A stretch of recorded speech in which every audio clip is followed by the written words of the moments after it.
Muito bom dia, agronegócio. Quinta-feira, 25 de abril de 2024, são 8 horas e 10 minutos pelo horário oficial de Brasília. Sejam bem-vindos. Essa é a nossa abertura de mercado aqui pelo Notícias Agrícolas, também pelo nosso canal no YouTube, Notícias Agrícolas Oficial, e pela Rádio Agro Hoje. Então, a nossa audiência, sejam todos bem-vindos. É um prazer para nós começar o dia com vocês. Abertura de mercado que vai te trazer notícias, preços e entrevistas. Hoje, no nosso bloco de entrevistas, como toda quinta-feira, Matheus Pereira, diretor da Pátria Agronegócios, vai nos comentar um pouco mais sobre esse momento do mercado da soja, em especial os negócios no Brasil, que caminham muito bem, diga-se de passagem. Nós temos negociado bem nesse mês de abril, cerca de 4 milhões de toneladas já foram negociadas. Vamos falar sobre isso. Vamos falar ainda sobre as expectativas para o Plano Safra. A CNA pede um aumento de 30% no volume de recursos. O ministro Fávaro está pleiteando mais seguros para o seguro rural. E enquanto tudo isso acontece, lá em Brasília foi adiada a sessão que ia avaliar e votar os vetos ali do Poder Executivo, do governo, para alguns temas importantes, entre eles, de 6 a 8 vetos que dizem respeito direto ao agronegócio. Já já a gente vai tratar desse assunto. E aqui no Bom Dia Agronegócio, você sabe, antes e primeiro, as informações que vão direcionar o seu dia e os seus negócios.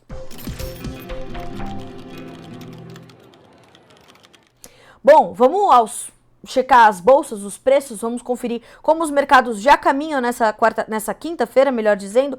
Bolsa de Chicago, para começarmos, é um dia de realização de lucros para soja, milho, trigo voltou a subir, estava caindo timidamente até agora, voltou a subir. A soja perde 0,5%, vai a 11 dólares e 59 cents no maio. O mercado do milho, 0,07% de baixa para 4 dólares e 37. O trigo, 5 dólares e 95, com uma pequena alta de 0,08%. Como eu disse, estava caindo até esse momento, voltou a subir. Ainda em Chicago, o óleo de soja cai 0,1%, 45 centos mais 22 por libra-peso. O farelo de soja cai também 0,8% de queda, 346 dólares e 50 centos por tonelada curta. Então, dia de queda para todo o complexo soja e para os grãos em Chicago. Bolsa de Nova York, o café, veja você, subindo. Olha só que novidade, continua a trajetória de alta no mercado do café. Então, 2,2% de alta para o Arábica nessa manhã de quinta-feira, vai a 2 dólares e 30 mais 88 por libra-peso. O açúcar caindo 2,3%, vai a 19 centos mais 55. O algodão, tímida baixa de 0,06%, 80 centos mais 96 por libra-peso. Nós temos ainda de checar os demais grupos de commodities e a gente começa com o petróleo, que trabalha em alta nesta manhã de quinta-feira. 0,2% de ganho para o WTI, 82 dólares e 94 centavos por barril. O Brent, este reflexo do quadro global de oferta e demanda, 88 dólares e 16 centavos, uma alta de 0,2%. Já vou comentar aqui uma situação ali do Oriente Médio, uma possibilidade de intensificação das tensões ali entre Israel e Irã, e a gente vai já falar um pouco mais sobre isso e trazer o impacto disso para o petróleo. Gás natural, caindo um pouquinho hoje, 0,05% de queda, o ouro sobe 0,1%, a prata 0,3% e o cobre, mais uma vez se destacando com 1,5% ou 1,5% de alta na manhã de hoje. Dólar Index, caindo 0,2%, 105.470 pontos. Vamos checar também o fechamento dos negócios na Bolsa de Dalian, mercado futuro lá na China. Este é um levantamento da Agriinvest Commodities. Queda para o farelo, queda forte para o óleo e queda também para o milho. E como eu prometi, ali também na perspectiva de Eduardo Vanin, essa condição da alta do petróleo, o que está acontecendo no Oriente Médio. As últimas informações dão conta de que Israel deu uma ordem de evacuação em Gaza, mostrando que os ataques podem se intensificar. Então, lá na região do Oriente Médio, a escalada das tensões continua de forma muito agressiva, e embora a gente tenha ali dias de silêncio, e eu falei, né, esse silêncio é quase ensurdecedor em tempos de guerra, porque eles podem antecipar um movimento mais agressivo. Então, atenção ao que está havendo, porque realmente podem vir notícias difíceis, mais uma vez, ali do Oriente Médio. Fora o conflito entre Rússia e Ucrânia, que também continua acontecendo e se escalando. 8 horas e 14 minutos pelo horário oficial de Brasília. Já conhecemos os preços, pelo menos os que se movimentam nessa manhã de quinta-feira nas bolsas internacionais. Agora é hora da gente saber o que é notícia, o que é manchete no nosso quadro de notícias da manhã.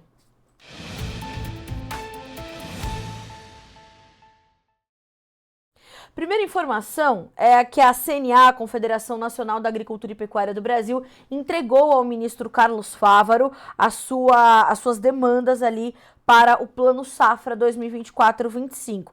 A CNA fez uma série de rodadas nas principais regiões produtoras, né, do Brasil e fez esse levantamento, organizou tudo isso num documento e fez essa entrega. Então, o presidente da CNA, o senhor João Martins, entregou ontem ao ministro da Agricultura, o senhor Carlos Fávaro, o documento com as propostas da entidade para o Plano Agrícola e Pecuário 2024-25. Bom, são 10 pontos considerados prioritários para o Plano Safra, focados no aumento dos recursos financiáveis e do volume para o seguro rural, prioridade para as linhas de investimento, regulamentação da lei que criou o fundo de catástrofe, fomento do mercado de capitais e títulos privados, entre outros. O documento foi construído em conjunto com as federações da agricultura nessas rodadas, como eu falei, e pecuária, sindicatos rurais, produtores e entidades setoriais em encontros realizados com representantes das regiões Norte, Nordeste, Sul, Sudeste, Centro-Oeste e Matopiba. Além das propostas prioritárias, o documento possui 7 capítulos. Introdução, diretrizes fundamentais no fortalecimento de políticas agrícolas, crédito rural, agricultura familiar, gestão de riscos às atividades agropecuárias, comercialização e mercado de capitais. Pois bem, o que isso quer dizer em suma e na prática, né? Principalmente que a CNA está pedindo um volume de recursos de 570 bilhões de reais para o Plano Safra 2024-25. É isso mesmo, disponibilizando recursos para financiamentos aos pequenos, médios e grandes produtores rurais. Este montante, ele representa um aumento de 30% em relação aos 435,8 bilhões de reais oferecidos na temporada atual. Para garantir esse fluxo de crédito, a entidade pede também a suplementação do orçamento destinado à equalização de juros do crédito rural, que em 2024 deveria ficar ali no pedido da CNA em 11,3 bilhões, tá? O caixa ainda será afetado em cerca de 1,4 bilhão para bancar as medidas de prorrogação de investimento anunciadas em março para ajudar produtores prejudicados pela seca neste ano. Um documento com as propostas, então, já foi entregue. Para a CNA, o Plano Safra deve disponibilizar 359 bilhões para financiamentos de custeio e comercialização de médios e grandes produtores e outros 111 bilhões para investimentos.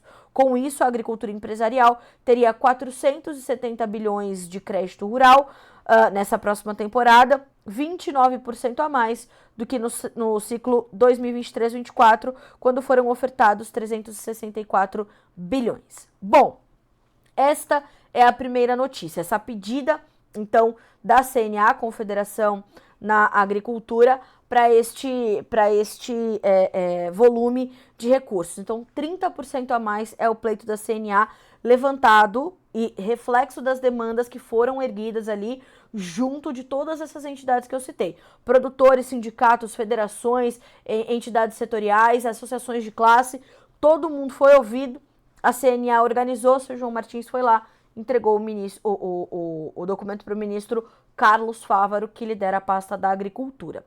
Bom, na sequência, qual é a nossa próxima manchete? É este pleito do ministro Fávaro para mais seguro para o crédito, mais recursos para o seguro rural. É importante contextualizarmos. No ano passado e no início desse ano não aconteceu uma recomposição de um corte que foi feito no volume de recursos, né, que estão ali destinados ou haviam sido destinados para o seguro rural. Já era um volume de recursos insuficiente. E agora, com esse corte, ficou ainda mais escasso. Já era sabido que o mercado de crédito ia passar por essa escassez de recursos e recursos mais elevados. Mais do que isso, sabia-se também que o seguro contava com este quadro, né, insuficiente de dinheiro efetivo, além de estar mais caro por conta de tudo que aconteceu, adversidades climáticas e por aí vai. Por isso, O ministro Fávaro tem, desde o início do ano, é importante também a gente reforçar isso, tem pleiteado não só mais recursos para o seguro rural, mas uma mudança, né, no nosso programa de subvenção ao seguro, porque é um programa ainda ineficiente, né, ou tornou-se, né, desde a sua criação, implementação e tudo mais, com a mudança no campo completamente dinâmico, o agronegócio brasileiro precisa também de uma atualização no modelo de seguro. Inclusive, o ministro Fávaro esteve reunido com o professor Roberto Rodrigues, que foi quem implementou o seguro rural no Brasil, né, para justamente entender modelos de outros países, modelos que funcionam bem e que poderiam ser adaptados para o Brasil, né, numa criação, claro, de um modelo próprio, mas inspirado em outros modelos como o mexicano, por exemplo. Bom, o ministro da Agricultura, nesta quarta-feira, afirmou que continua trabalhando para ampliar a disponibilidade de recursos para a subvenção do prêmio do seguro rural e que o tema é prioridade número 1 da sua pasta na construção do Plano Safra 2024-25. Estamos trabalhando, ele disse, abre aspas, para ampliar os recursos para a subvenção do prêmio, para ter mais tecnologia, ampliar o escopo de produtores aderindo ao seguro rural. À medida em que se amplia a base, consegue-se baratear o custo. Fecha aspas para o ministro, que disse toda essa situação depois de um encontro com o Sr. João Martins, presidente da CNA. Ele complementa, é necessário mais recursos. Estamos trabalhando com o Ministério da Fazenda, é um pleito prioritário. Número 1, ter um seguro rural mais efetivo e tranquilizador aos nossos produtores. O ministro disse ainda que as ações para a gestão de risco no campo serão tratadas em conjunto em um combo. Questionado sobre a possibilidade de transferência de orçamento do Programa de Garantia da Atividade Agropecuária, que é o PROAGRO, para a subvenção do seguro rural, o ministro disse que a medida não é simples, pois não há disponibilidade real de toda a verba. Sobre isso, ele afirmou, o PROAGRO de 2018 para cá, o fundo foi capturado pelo Tesouro e atende a demandas quando se faz necessário. E se faz necessário 10 bilhões de reais para o PROAGRO no ano passado. O Tesouro remaneja o orçamento de onde é possível cortar, de outras áreas sociais, como educação e saúde, para cumprir a necessidade do PROAGRO. Na prática, é um remanejamento do que não tinha, e ele salientou que o recurso efetivamente disponível vai ser pleiteado para o seguro rural. A demanda da pasta é em torno de 3 bilhões de reais para a política. Abre aspas mais uma vez para o ministro. O assunto seguro e PROAGRO será tocado como um todo. Integrar as duas formas, sabendo que existem necessidades distintas, coberturas distintas, inclusive com pertinência de tamanho de produtores, e os menores precisam do Estado mais presente. Todo o remanejamento, tamanho e estrutura serão tratados dentro de um combo de seguro rural e PROAGRO. Fecha aspas para o ministro Carlos Fávaro. Vamos lembrar também que recentes mudanças foram apontadas ali pelo governo federal para o PROAGRO, algumas mudanças importantes e que foram recebidas, inclusive, com certa estranheza, né? Com certa estranheza pela FPA, por exemplo, a Frente Parlamentar da Agropecuária. Na ocasião, o presidente da frente, né, o deputado Pedro Lupion, pontuou ali algumas situações, inclusive o governo olhando com menos afinco para os pequenos produtores, para os agricultores familiares, com as mudanças que foram implementadas no PROAGRO. Vejamos como vem o Plano Safra 2024-25, portanto. 8 horas e 23 minutos pelo horário oficial de Brasília. Bom, o que era esperado com bastante ansiedade para ontem no Congresso Nacional foi adiado, que é a sessão que avalia e votaria, né, os vetos presidenciais. Segundo as informações da agência Câmara de Notícias, a sessão conjunta, que era Câmara e Senado, marcada para essa quarta-feira, foi adiada para a semana de 6 a 10 de maio. Há 32 vetos em pauta e, de acordo com o líder do governo no Congresso, o senador Randolfo Rodrigues, que está sem partido nesse momento, a prioridade são os vetos na LDO, na Lei de Diretrizes Orçamentárias, e na Lei Orçamentária Anual, que é a LOA. Também estão na pauta os vetos parciais a Lei da Saída Temporária dos Presos, a Lei Geral do Esporte e, como eu falei, 8 vetos que dizem respeito direto ao agronegócio brasileiro. Na última semana, melhor dizendo, a CNA trouxe uma descrição desses vetos todos, e ali tem uma série de assuntos que dizem respeito ao seu dia a dia, e ela explica por que ela é a favor da derrubada do veto ou não, e traz a justificativa, a explicação de como isso impacta o andamento do agronegócio brasileiro, do produtor rural brasileiro dentro das suas atividades. Sugiro que você acesse esse documento e tenha o entendimento desse momento. Por que a sessão foi adiada, segundo o senador Rodrigo Pacheco, presidente do Senado e presidente do Congresso Nacional? Segundo ele, não há um mínimo de consenso entre governo e oposição para se analisar e se votar estes vetos. Claro que não há esse acordo, né? Houve uma reunião ali a portas fechadas do Rodrigo Pacheco com os líderes né, dos partidos, enfim, e principalmente oposição e governo na residência oficial, tratando então desse assunto. E Pacheco, então, na coletiva, diz: olha, não há o mínimo de ambiente político para se fazer essa sessão. E é uma sessão conjunta entre Câmara e Senado, os ânimos ficam ainda mais exaltados. Em contrapartida, o presidente Arthur Lira, da Câmara dos Deputados, também se posicionou e mostrou seu descontentamento com o adiamento da sessão, o que faz bastante sentido ali nas palavras de Arthur Lira, porque ele diz o seguinte: nós estávamos com isso pautado, tinha de acontecer, porque em 1-2 semanas o posicionamento político desses parlamentares não vai mudar. Se não há ambiente político para se realizar essa sessão agora, ou esse mínimo de alinhamento, né, entre governo e oposição, enfim, esse mínimo de entendimento das demandas, não vai haver em 15 dias também. Então, esta é a manchete dos principais noticiários, né, as mídias generalistas, como a gente chama, que falam um pouco de tudo. Ao mesmo tempo em que tudo está acontecendo, o projeto de regulamentação da reforma tributária foi entregue né, para o ministro Fernando Haddad. O Fernando Haddad também está trabalhando nessa articulação. Então, há, de fato, ainda um claro desalinho entre o presidente da Câmara e o presidente do Senado, Câmara e Senado, Poder Legislativo e Poder Executivo. Está muito claro isso. Fora o Poder Judiciário, que vez ou outra, né, mete a colher ali onde não lhe diz respeito, né? Onde é preciso entender que o Congresso vai legislar, o Executivo vai ali sancionar ou não, vai mandar as demandas para o Congresso. Então, vejam, esse desalinho entre os três poderes ainda está muito claro, as rusgas são muito evidentes também, e Arthur Lira deixou o seu recado também bastante claro para Rodrigo Pacheco. Lembrando que esse ano serão também eleitos, né, novos presidentes para a Câmara e para o Senado. E já destaquei aqui um artigo do professor Roberto Rodrigues, apontando que o deputado Pedro Lupion é um nome muito cotado para suceder Arthur Lira, que há uma articulação política, dada a sua experiência política, a sua recente postura, a sua atuação não só como parlamentar, mas como líder da Frente Parlamentar da Agropecuária.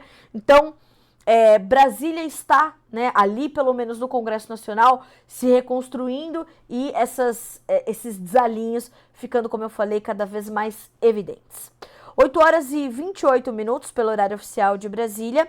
Nós vamos checar também o mercado de trigo nesta manhã de quinta-feira, porque nós temos um dia de estabilidade para os preços do grão na Bolsa de Chicago. O mercado já testou o lado negativo da tabela nessa quinta-feira, mas volta a subir. Nesse momento, nós temos o maio com $5,97 por bushel, o julho com $6,15, o setembro $6,32 e o dezembro $6,55. Então, os contratos mais alongados estão todos eles recuperando esses patamares importantes dos $6 por bushel, superaram os 6, e as altas na manhã de hoje variam de 1 a 3 pontos nos contratos mais negociados. O mercado de trigo vem acumulando ali uma série de fundamentos, né? Fora as questões externas, mas que dizem respeito direto a este mercado, como a questão do conflito entre Rússia e Ucrânia, por exemplo, para encontrar espaço para esse avanço contínuo. Bom, o primeiro desses fatores é a questão climática.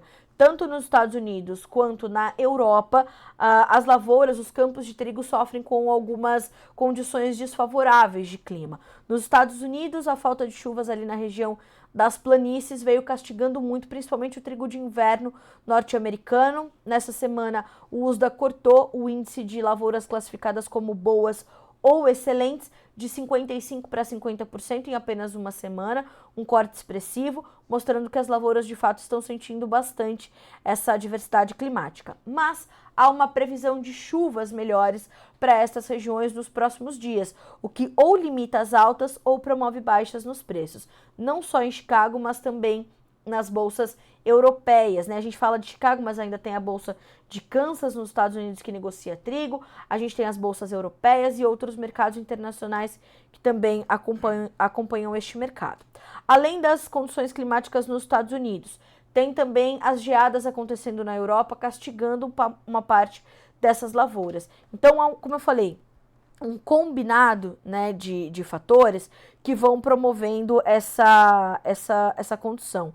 Então, estamos monitorando porque há muitas preocupações em relação à oferta de trigo para essa próxima temporada. O trigo de primavera está sendo plantado nos Estados Unidos, né? Então há uma série de fatores em cadeia sendo monitorados. O que nós percebemos hoje pela manhã, uma certa realização de lucros, um certo ajuste depois de altas tão intensas e dessas previsões de melhora climática. Lembrando, para fechar o mercado de trigo, o Departamento de Agricultura da Ucrânia trouxe uma redução nas suas estimativas de produção e área para trigo no país na próxima temporada, nessa nova safra, e a Rússia também sinalizando alguma diminuição de produção, mas lembrando que a Rússia tem um bom volume de trigo para exportar, disponível para exportar, e que está ali, né, chegando ao mercado, ajudando a pesar sobre as cotações. 8 horas e 31 minutos pelo horário oficial de Brasília. Na sequência, você vai acompanhar um recadinho do Frederico Olivetti, trazendo os destaques do programa Foco Agromarketing, que estará no ar amanhã, como toda sexta-feira, a partir das 9h30, aqui no Notícias Agrícolas. E depois você acompanha os vídeos, os relatos dos produtores brasileiros, enviando as realidades das suas safras aqui para o nosso Bom Dia Agronegócio. Olá, Carla Mendes, muito bom dia. Sempre um prazer participar aqui do Bom Dia Agro e ter a audiência desse grande programa para fazer um convite. Acompanhe nessa sexta-feira em Foco Agromarketing, 9h30 da manhã, aqui no site Notícias Agrícolas, as principais novidades do mundo da mecanização para a agricultura, com as novidades que nós vamos encontrar na AgriShow 2024. Mas aqui em Foco Agromarketing, né, Carlinha? Você vê tudo em primeira mão, tá certo? E eu vou trazer 4 destaques. Tem a Ito, fabricante chinesa de tratores, chegando ao Brasil trazendo máquinas com grande tecnologia para o mercado brasileiro. Tem também os motores elétrico e movido a gás metano da New Holland, que a gente vai poder ver também na AgriShow 2024. A chegada da APV, empresa da Áustria, fabricante de implementos agrícolas.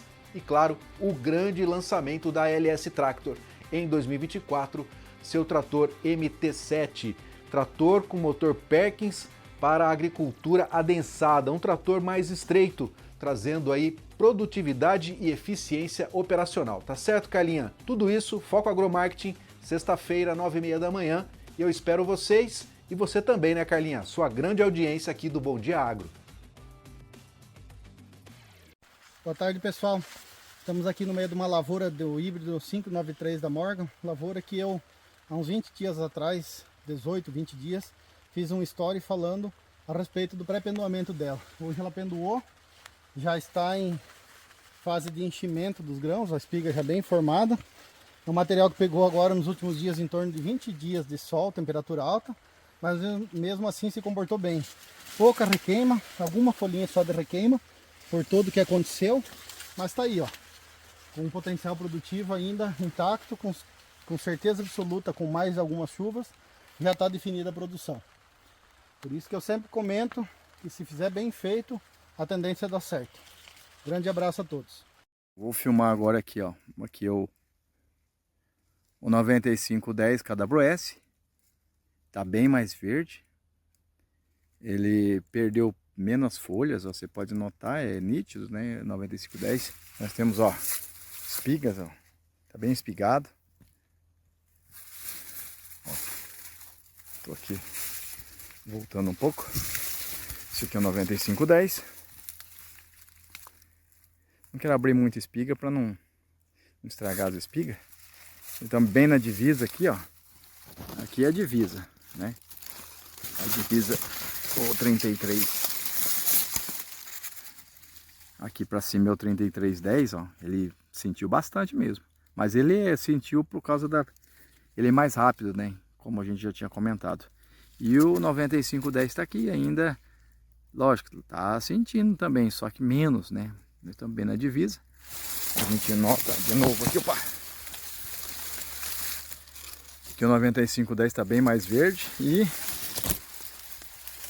aqui é o 3310, que secou bastante, mas dá colheita tranquilamente.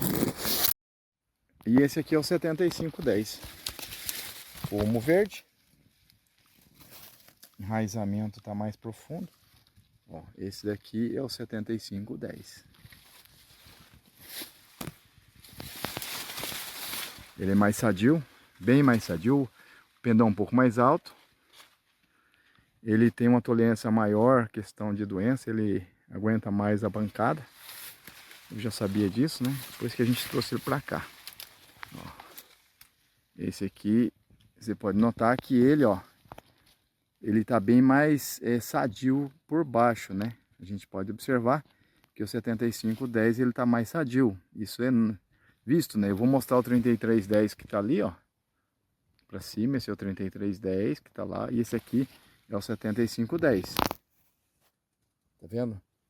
Tem a parte amarela, a parte que se entregou também, tem. Mas ele tá mais verde do que o 33, ó. Você pode notar claramente que ele tá bem mais sadio, o 7510, do que o 33. Então esse aqui é o 7510 da Cada Boesse.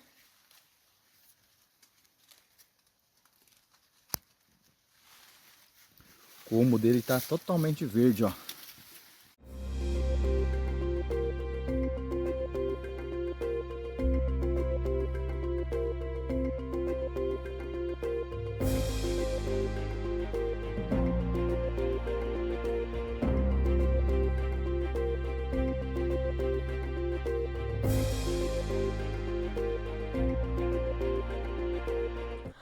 Agora, como eu falo todos os dias, a gente está esperando o seu vídeo, o seu relato. É determinante que você traga as suas informações.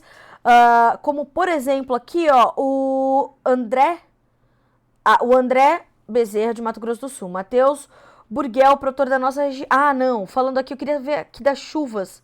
Perdi. Ah, o seu Bernardino Tartar. Seu Bernardino, eu tô esperando o seu vídeo. Eu já pedi, eu vou pedir de novo, hein? Manda pra nós um videozinho simples de como é que tá esse milho aí em Toledo, no Paraná, pra gente poder passar aqui no Bom Dia Agronegócio. Usem este QR Code que tá na sua tela, escaneie direto pro nosso WhatsApp, ou tá nos ouvindo pela Rádio Agro hoje, papel e caneta. Vamos anotando esse número, 19 997670241, 19 997670241. Também vai direto para o nosso WhatsApp, nome, sobrenome, cidade, estado, sucesso, a gente quer receber o seu vídeo. 8 horas e 38 minutos pelo horário oficial de Brasília. Hoje, os preços da soja voltaram a ceder na Bolsa de Chicago, mas começaram a semana testando ganhos importantes. Será que tem uma tendência determinada ou o mercado ainda está lateralizado? Como é que isso está batendo no Brasil? Questões para a gente tratar agora no nosso quadro de entrevistas aqui no Bom Dia Agronegócio.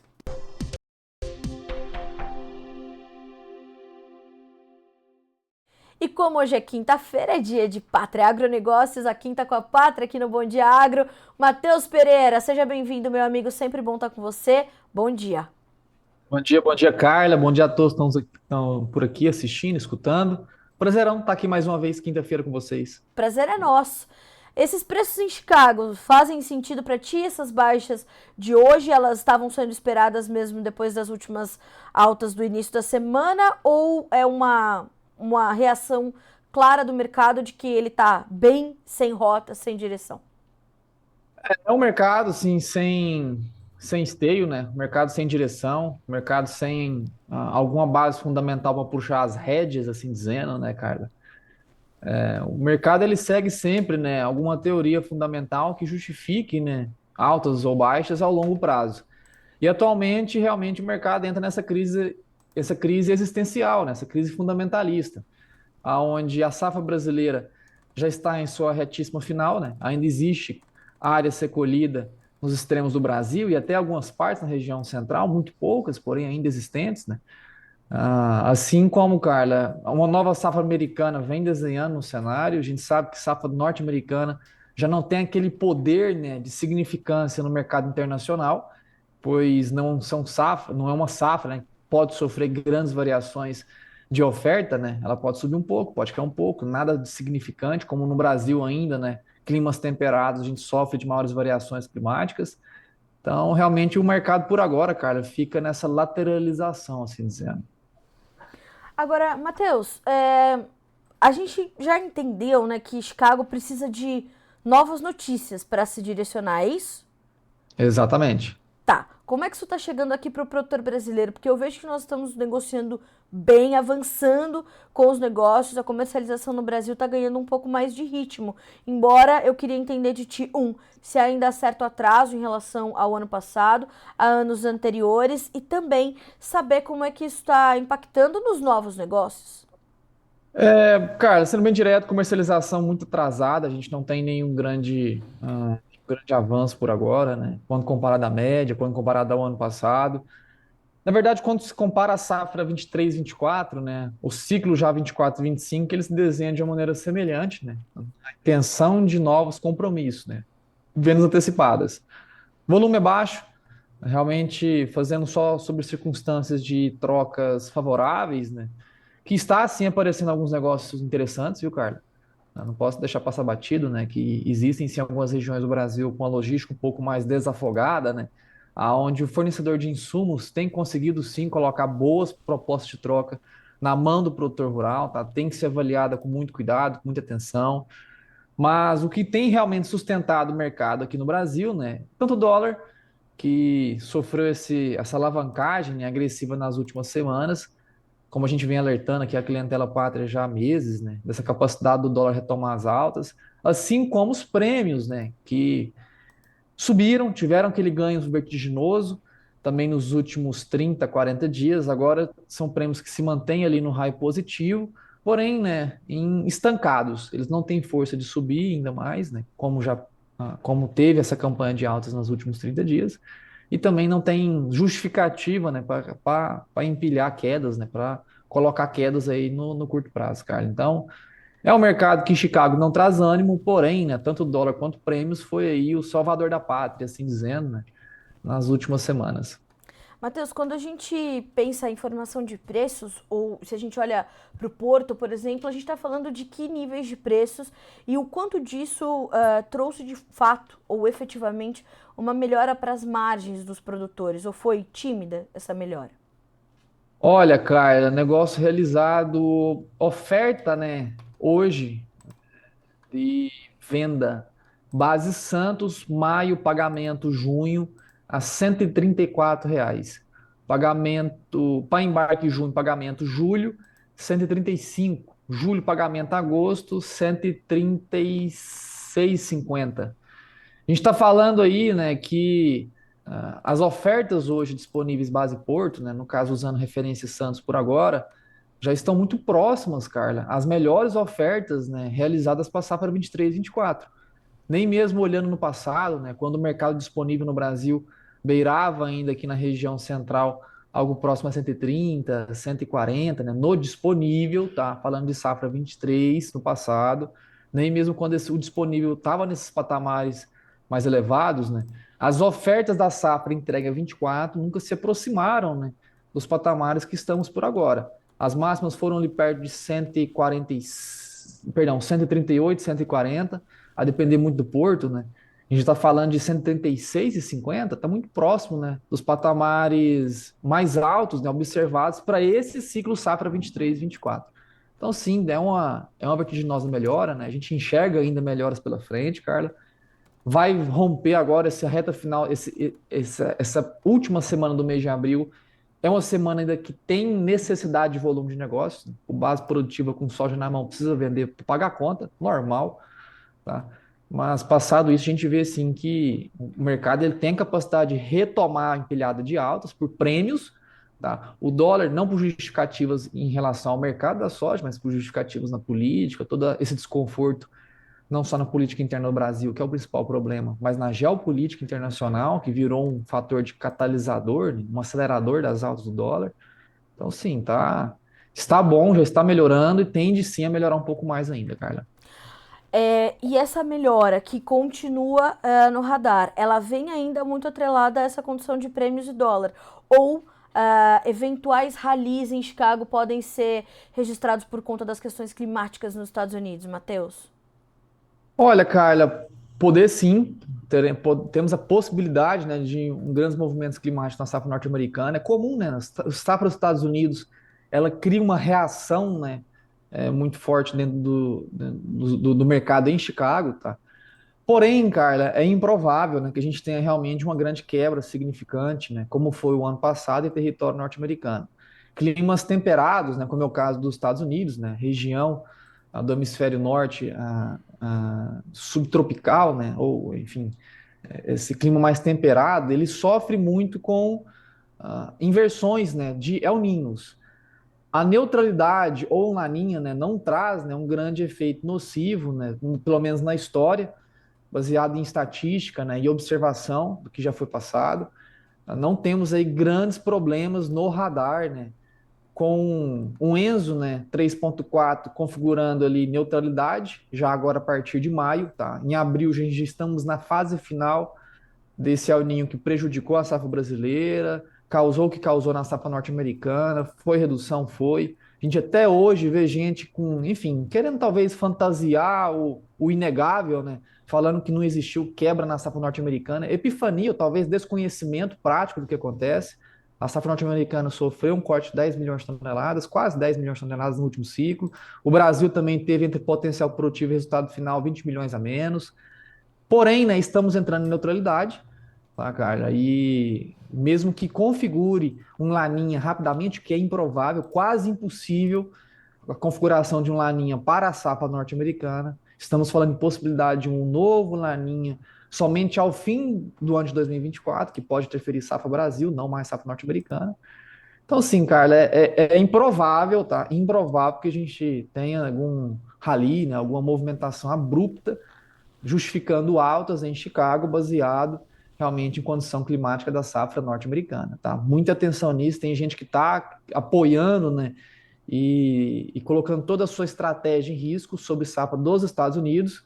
Estaremos lá, tá? Ao final de maio já vou estar por lá fazendo acompanhamento de plantio. Em agosto, eu passar todo o mês de agosto rodando o cinturão agrícola, fazendo acompanhamento de colheita. Então, realmente, vamos estar lá em loco, trazendo para o cliente, vamos trazer aqui para vocês também, Carla. Mas muito cuidado, que é improvável, né? Eu diria quase impossível a gente ter algum problema climático agressivo, generalizado para a safra dos Estados Unidos neste ano. Bom, atenção redobrada, portanto. Agora, Matheus, se do lado da oferta a gente tem essa certa tranquilidade, como é que tá do lado da demanda? Mas aí eu queria entender um pouco mais, principalmente da competitividade entre a soja dos Estados Unidos e a soja do Brasil. E como a gente vai caminhar com essa competitividade nesses próximos meses? Olha, Carla, competitividade no atual momento ainda favorece a compra da soja brasileira, né? Eu sempre recordo que a soja brasileira, quando comparada à soja FOB norte-americana, né? Comparando os dois principais portos de escoamento de soja, que no caso Paranaguá, Paraná ou Santos também, preços equiparados, né? Juntamente com FOB Golfo norte-americano, hoje estamos ainda com um desconto, né, próximo aos 4% de ofertas FOB. Os norte-americanos não têm muitas ofertas, né, disponíveis para ser embarcadas, então, por questões logísticas, né, não acabam concentrando, forçando realmente o produto brasileiro. Porém, né, tradicionalmente, cara, o nosso produto ele pode chegar a custar 2% mais caro do que os Estados Unidos, do que os norte-americanos, que ainda assim, por logística e fator de prêmio de qualidade, né, a gente consegue ter um ganho, né, uma melhora, né, para o comprador asiático. Tá? Então, é uma vantagem ainda que se o Brasil tivesse 2% mais caro do que as ofertas norte-americanas. Ainda assim, o asiático, né, tem a preferência pela aquisição do nosso produto. Tá? Atualmente, o desconto é de 4%. Ou seja, para a gente equiparar, ficar ali numa competição justa, as nossas ofertas podem subir até 6% em relação ao que está hoje, os 4 para zerar, mais 2 de ágio, logística e prêmio de qualidade. Né? A soja Certo. brasileira tem mais proteína. E ainda assim, né, a gente tem um fator que ainda favorece as aquisições da soja brasileira. Ou seja, a gente vai ver então o Brasil continuar desempenhando bem nas suas exportações, como tem acontecido nesses últimos meses, nessa próxima rodada de meses. Com certeza, Carla. A gente vem alertando isso, né? Em janeiro foi recorde de importação da soja brasileira e soja mundial pela China. Fevereiro foi o segundo maior patamar da história, março, maior patamar. Abril, ainda falta alguns dias para finalizar, já batemos o recorde de importação de soja China. E para maio, que mal entramos no mês, né? Já estamos com uma fila de embarques recordes também para ser descarregado soja em território chinês. Então, muitos aí daqueles que a gente chama dos terroristas, né, dos profetas do apocalipse, que falavam que não, que compravam, que os embarques de janeiro era de safra passada, de fevereiro era de safra passada. E talvez até hoje continuam ainda insistindo nesse erro, né, para não dar o braço a torcer e dizer que estavam equivocados, né, de que a China está com apetite muito volumoso, está comprando muita soja do Brasil, apesar de estoques, né, estarem nos seus maiores níveis nos últimos 18 meses em zona portuária chinesa, é um indicativo que realmente a China não para de comprar, porque precisa do produto, uma cadeia de suíno que toma 50% de toda a importação chinesa, né, está muito saudável neste ano. Então, sim, as exportações estão agressivas e tende a se manter a nível elevado por mais alguns meses, pelo menos, Carla. Não me assustaria a gente bater um novo recorde de importação chinesa de soja nesse ano, né? Devido ao apetite e necessidade da gigante asiática. Matheus, e aqui dentro? Como é que está funcionando a nossa demanda interna? A gente tem um aumento na mistura do biodiesel valendo desde março. Isso motivou um aumento das indústrias ou as margens estão um pouco comprometidas agora? Como é que está funcionando a nossa demanda interna por soja nesse momento? Cara, a demanda interna, tradicionalmente, ela não tem muita agressividade nesse primeiro semestre. Ela realmente ganha um pouco mais de competitividade, né, no segundo semestre do ano, normal, são fatores sazonais.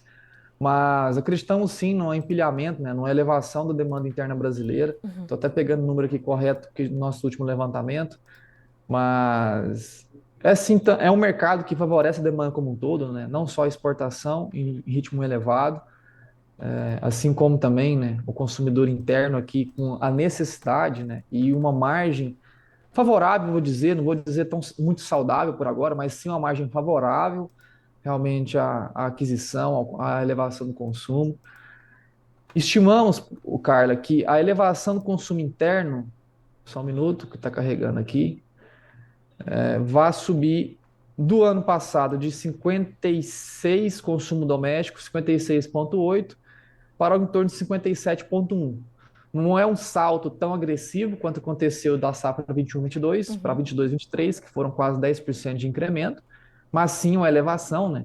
Dado que a oferta total brasileira encolheu nesse ciclo safra, a gente tem menos soja a ser distribuída ao mercado agora em 2024, quando comparado com 2023. Saímos lá do ano passado da maior safra da história do Brasil, de 155 para atuais 143, 144 milhões, 10 milhões a menos, pelo menos, tá? Sobre ano. E ainda assim, né, o consumo doméstico interno, né, o consumo interno, né, para não ter redundância, ainda assim subindo, viu, cara? Bom, então a gente tem uma perspectiva positiva também desse setor ajudando a equilibrar toda essa oferta que está disponível aqui no Brasil. Com certeza, Carla. Assim, o Tá. consumidor interno dificilmente ele encolhe, tá, o consumo anualmente. São raros os anos onde a gente viu o consumo doméstico, tanto de soja quanto de milho, reduzir, a não ser por um corte catastrófico realmente da produção total, como foi o caso da safra 15-16.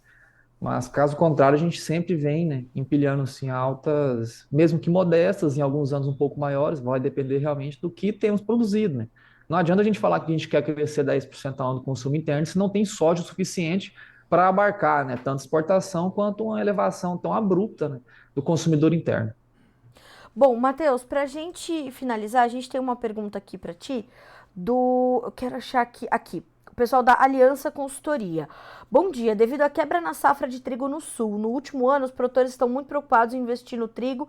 Teria alguma previsão de preços para a próxima safra de trigo? Você acompanha esse mercado também, Matheus? Com certeza, Carla. Muito boa pergunta dos amigos da Aliança, e sendo bem objetivo, né? O mercado de trigo, ele sofre sob influências positivas, tá? Baseado na geopolítica no leste europeu, agora intensificando ali no Emirados Árabes, né? Realmente toda uma cadeia ali logística dependente, né? Os maiores importadores, né? Os maiores consumidores de trigo estão naquelas regiões, né? Tanto na Europa quanto em partes da Ásia. Então, realmente, o mercado internacional justifica sim altas, porém, amigos da Aliança, muito cuidado com o mercado interno.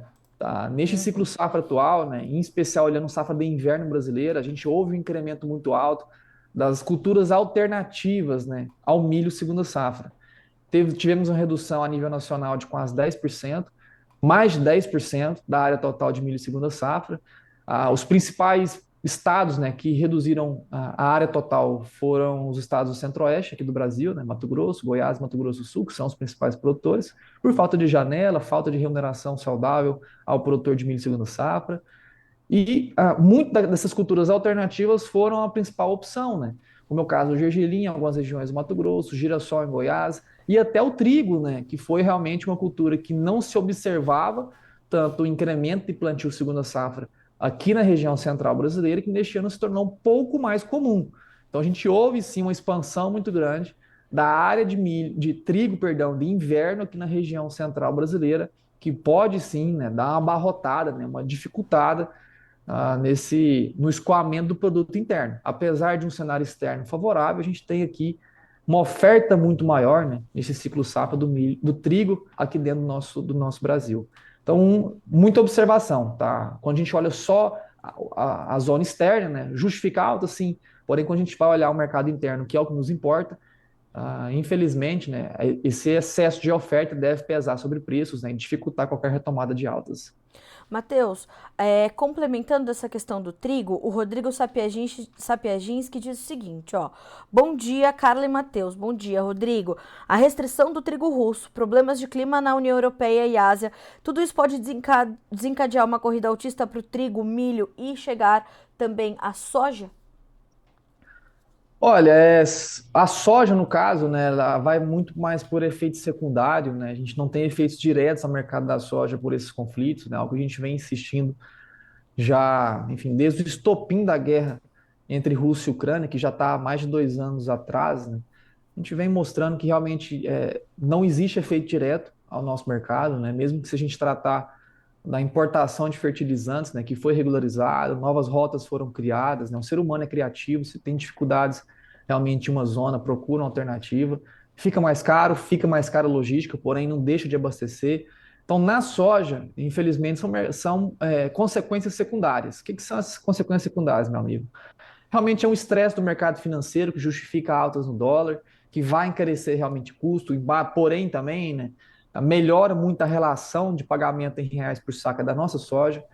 Eu até complemento, né, algo que eu sempre cito nas minhas palestras Brasil afora, que eu mostro, né, o que compõe hoje o preço de soja no Brasil. Muitos ainda ficam, né, atrelados a Chicago, de fato tem que ficar. Porém, né, o peso do dólar na formação dos preços da soja no Brasil está muito maior do que o peso da formação dos preços em Chicago. Então, hoje, uma variação de 10% no dólar positiva ou negativa, ela tem um poder de reação muito maior nos preços da tua soja em reais por saca do que uma variação de 10% positiva ou negativa nos preços dos preços da soja em Chicago. Então, assim, Carla, muito cuidado, tá? São efeitos secundários, nada diretamente proporcional por agora, e vai necessitar, assim, muita atenção. Bom, Matheus, eu quero muito te agradecer pela companhia em mais uma quinta-feira aqui no Bom Dia Agronegócio. Sempre bom ter você, principalmente por responder a nossa audiência, as perguntas que chegam aqui para ti. Aliás, tinha até um colega aqui dizendo que estava ligado no Bom Dia Agronegócio, esperando o Matheus chegar, como sempre. Sim, tem aqui o Fernando também, ó, Fernando Agrícola. Bom dia, Matheus. Tô aqui na sua região hoje, Goiatuba, Goiás. Um abraço e obrigado pelas informações. Bela terra goiatubense, sou original da gema do Goiás, Goiatuba, cidade interiorana aqui, que eu amo de paixão. E um abraço para ti, meu amigo. E aí, o que eu dizia, né? Quando você vai respondendo essas perguntas, Matheus, você vai trazendo orientação para os produtores que vão adaptando essas informações às suas gestões, às suas realidades. Então, obrigada, viu, meu amigo? Sempre bom ter você aqui para falar diretamente com o produtor. Isso vale ouro para nossa audiência. Muito obrigada mais uma vez. Estamos juntos, cara. Um grande abraço a ti e a todos que estão nos assistindo. Prazerão estar aqui. Quinta-feira tem mais. Vamos desmistificando esse mercado que tá cheio de gente aí querendo jogar contra. É isso, verdade, verdade. Bom restinho de semana para ti e para todo o time da Pátria, meu amigo. Até semana que vem. Até. Beijo Até pra ti, mais. abraço pra todos. Um abraço, até mais. Senhoras e senhores, aí é Matheus Pereira, diretor da Pátria Agronegócios, trazendo as últimas informações, principalmente do mercado brasileiro de soja. Boas perspectivas ainda pela frente, os preços podem subir um pouco mais na perspectiva da Pátria, tem espaço ali para os prêmios continuarem se fortalecendo, atenção ao dólar e poucas chances de rallies pelo clima nos Estados Unidos por conta de uma condição até esse momento favorável para a safra norte-americana. 9 horas em ponto, pelo horário oficial de Brasília. Para concluirmos aqui as nossas notícias da manhã, vamos falar um pouquinho também sobre o cacau. Os preços estão disparados. O café, a alta do café, ela está atrás só das altas do cacau. Então veja só, após 2 quedas seguidas na Bolsa de Nova York, ontem os preços do cacau voltaram à sua rotina de altas e fecharam a sessão anterior com mais de 5% de alta. A oferta mundial continua bastante apertada, bastante debilitada. As cotações devem continuar próximas a recordes nas bolsas internacionais, segundo os especialistas. De acordo com as informações do portal internacional Barchart, a escassez de produto no mercado faz com que as indústrias paguem valores à vista para garantir a matéria-prima para esse ano, garantindo ali também a entrega dos seus derivados. O receio, no entanto, é de que os produtores do oeste africano não consigam cumprir os contratos de fornecimento, esta que é uma das principais regiões produtoras de cacau do mundo. O Jack Scoville, nosso amigo aqui no Notícias Agrícolas e presidente da Price Futures Group, diz em relatório que espera um leve aumento na disponibilidade de cacau com o andamento da colheita na safra intermediária da Costa do Marfim. Em contrapartida, ele acrescenta ainda que a demanda se mostra muito forte e que por essa razão os preços deverão continuar subindo. O Brasil tem um papel bastante importante nessa recomposição da oferta global de cacau, embora também esteja sofrendo com problemas aqui, mas tem sido o mote do setor produtor de cacau e ampliando as suas áreas, investir no aumento da produção. Então, em vários flancos, maquinário, terra e tudo mais.